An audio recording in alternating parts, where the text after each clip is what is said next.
우리가 생활을 하다 보면은 자기가 필요해서 무엇인가 부탁을 했다가 말하자면 구걸 같은 것을 했다가 실패하면 침을 뱉고 가는 사람이 있다. 이렇게 그런 이야기도 듣고 그러지 않았습니까? 이런 사람은 천하에 다시 없는 못된 사람이 분명합니다. 그런데 그와 흡사하다. 그렇게 이야기할 수 있는 그런 일이 있어서 여러모로 생각을 좀 해보았습니다. 쇼핑몰 에스컬레이터에서 이제 아래층으로 내려가고 있었는데, 내가 이제 일행하고 같이 두 사람이 서면 에스컬레이터는 빈틈이 없죠. 그리고 원래 에스컬레이터가 작동하고 있을 때 거기에서 걸어가든지 뛰어가든지 앞에 있는 사람 보고 뒤로 물러서라고 하든지 이런 것은 원래 못하게 되어 있지 않습니까? 그래, 그렇게 서서 그렇게 길지도 않은 한층 내려가는데 뭔가 뒤에서 인기척이 느껴지는 겁니다. 누군가가 바짝 붙어 있는 것 같은 그런 느낌이었습니다. 요즘 같을 때는 누구나 그런 것을 싫어하죠. 그리고 남에게, 모르는 사람에게 그렇게 다가서지도 않고. 그런데 아무래도 이상해서 봤더니 그 뒤에 한 사람이 거의 틈이 없이 바짝 붙어 서 있는 것 같았습니다. 그래서 이걸 돌아보기도 그렇고 이제 그런 느낌만 있었는데, 아마도 그 사람은 이제 앞질러 가고 싶었던 모양이죠. 그러니까 좀 그 기색이 씩씩거리면서 좀 짜증이 난 듯이 그 어깨 너머로 얼굴을 들이밀고 비켜주세요 이랬습니다. 보니까 젊은 남자, 젊다기보다도 어쩌면은 재수생 정도, 그 정도로 보이는 남자가 그렇게 말을 한 겁니다. 그래서 순간적으로 그 말투가 묘해서 비켜주세요라고 하는 말이 상당히 이상하죠. 보통은 흔한 말로 제가 좀 급해서 그러는데 먼저 지나갈 수 있을까요? 근데 그 에스컬레이터가 작은 쇼핑센터 에스컬레이터여서 또 폭도 좁았습니다. 그런데 이거는 양해를 구하는 게 아니라 명령을 하는구나, 이런 느낌이었습니다. 그리고 마치 비켜주지 않아서 자기가 손해보고 있다, 성가시다, 이런 좀 퉁명스럽게 참고 기다렸다, 이런 뜻이죠. 뒤에 있으면 비켜줄 거로 생각을 한 모양입니다. 고속도로에서 뒷차가 앞차도로 비켜라 하는 거하고 같은 경우입니다. 그래서 비켜달라고 이야기를 하니까 오는 말이 거칠면 가는 말은 더 거칠어야, 그래야 손해를 보지 않는다는 말도 있듯이, 내가 여기 서 있는데 왜 비켜야 하지요? 이렇게 물어봤습니다. 그랬더니 이제 그냥 아마 아무 소리 못하고 비켜줄 거로 기대를 했다가 반격이 들어오니까 다소 그 목소리가 좀 축 처지면서 내가 급해서 먼저 가려고 그런다, 이렇게 말을 했습니다. 그래서 거의 다 내려와 갖고 한 몇 칸 남았고, 그래서 그냥 무시하고 가만히 있었더니 뒤에서 욕 나오기 직전인 거 있죠. 참 지금 지하철 오는데, 이렇게. 그게 이제 그 건물이 내려가서 지하 통로로 해서 옆으로 뭐 상당히 이렇게 가면은 지하철 지하하고 연결이 되는 이런 건물이기는 했습니다. 그러나 거기가 이제 뭐 주로 지하철 출입구는 아니고, 그래서 지하철을 타러 가는구나. 그렇게 생각을 했습니다. 그래서 아주 짧은 순간이지만 정말 계단이 그 에스컬레이터가 한 서너 개 내려올 순간이지만 이런 생각을 했습니다.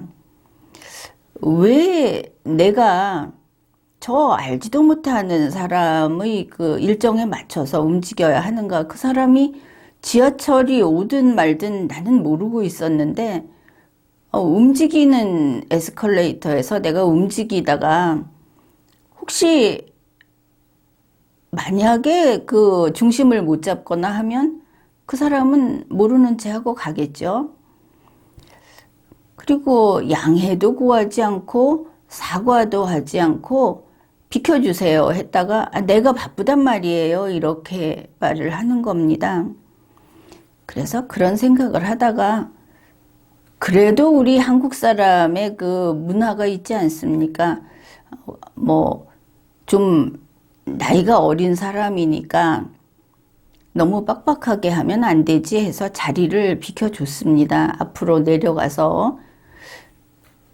그러면은 이 청년이 고맙습니다 하고 지나갔겠습니까? 그렇지 않았겠습니까? 분위기로 봐서 그러지 않았다고 여러분은 눈치를 챘을 텐데 맞습니다. 고맙다고 하지를 않았습니다. 비켜주니까 떠밀듯이 밑으로 휙 갔습니다. 가방을 바람소리 나게 휙 하고 내려가더니 뭐 두세 걸음 성큼성큼 뛰어내려가서 에스컬레이터 끝부분에 가더니 휙 돌아섰습니다. 그러면서 노려보면서 고함을 치고 훈계를 하는 것이었습니다. 좌측 동행입니다. 이러고 소리를 버럭 질렀습니다. 그러니까 이때가 그저 오후 시간인데 한 뭐 서너 시, 오후 서너 시 이런 때인데 좌측 동행이니까 왼쪽을 비우고 한 줄로 타라 이러는 것이죠. 그거 그 청년이 잘못 알고 있는 겁니다. 거기 주의문도 다 붙어 있고 그거는 폐지된 지가 벌써 10년도 훨씬 넘었죠. 이제는 그렇게 하는 게 오히려 금지사항입니다. 그런데 훈계를 하고 가는 겁니다. 좌측 통행인데 왜 거기 버티고 서 있었느냐. 그래서 그 순간에 뭐라고 했겠습니까?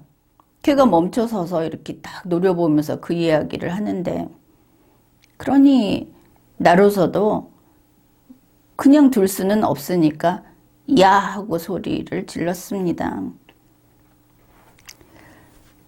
정말 그러니까 이제 후다닥 뜨게 달아나 버렸는데 이거 이래서 되겠는가.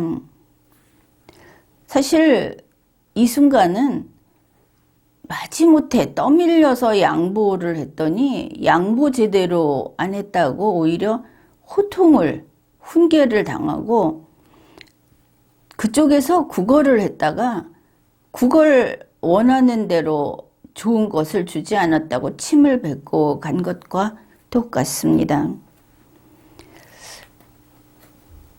이런 거는 양보가 아니고 그 폭력입니다. 그런데 요즘 한국에서 그 청년이라고 하는 것을 내세우면서 좀 나이 든 사람들에게 이런 식으로 횡포를 부리는 게 많아지고 있습니다. 이게 사회 악으로서 자라나고 있는 것이죠. 혹시 이 말을 듣고 착한 애들도 많다는 이야기는 하지 마십시오. 이렇게 남에게 이렇게 대하는 사람들은 일단은 성년자입니다. 청소년은 아니었던 것으로 보였고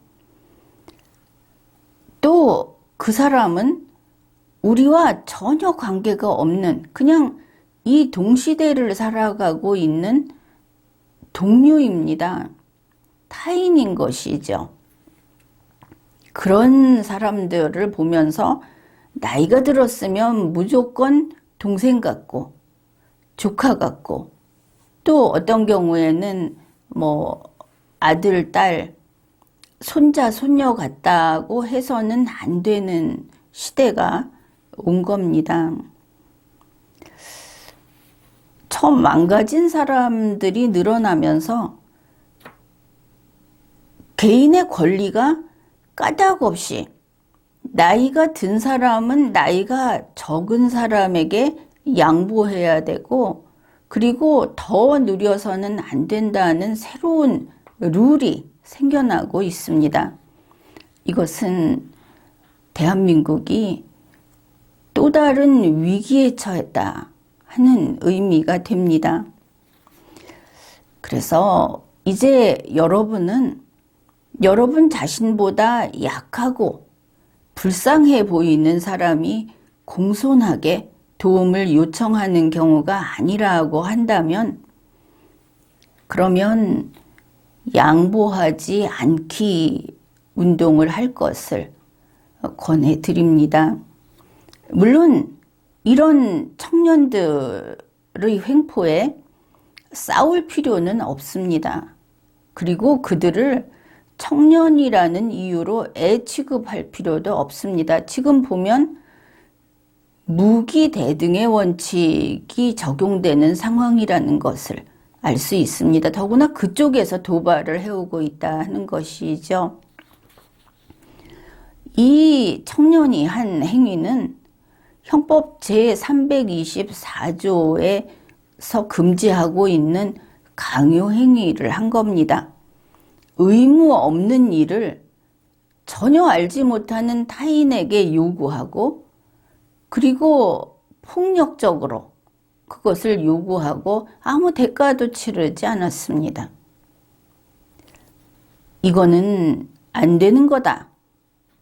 이렇게 이야기를 해야 하는 겁니다. 여러분이 느끼듯이 내가 그렇게 난폭한 사람은 아니지 않습니까? 바로 이런 것, 좀 야박해 보인다고 하지만 무엇이 옳은지, 무엇이 룰인지를 보여주는 것, 이게 바로 자유민주주의를 지키는 정치 운동입니다. 여러분이 나의 이러한 말, 내가 이렇게 이야기하는 그 뜻을 이해한다면 그러면 리마연과 함께 정치를 합시다. 유튜브 리마연의 멤버십 가입을 하고 그리고 새로운 정치 조직 리마연 카페 회원으로 들어와서 카페에 가입을 해서 와서 댓글만 쓰는 게 아니고 본인이 하고 싶은 이야기, 본인이 겪은 이야기, 그리고 우리 대한민국이 이런 방향으로 나아가야 한다. 나는 오늘 이런 경험을 하고 대한민국의 앞날이 이러해야 한다는 생각을 했다 하는 그런 그 주장을 펴십시오. 그게 이 나라를 밝히는 하나하나의 빛이 되는 겁니다. 이제 리걸마인드 연구소에서 리마연이 정치를 합니다.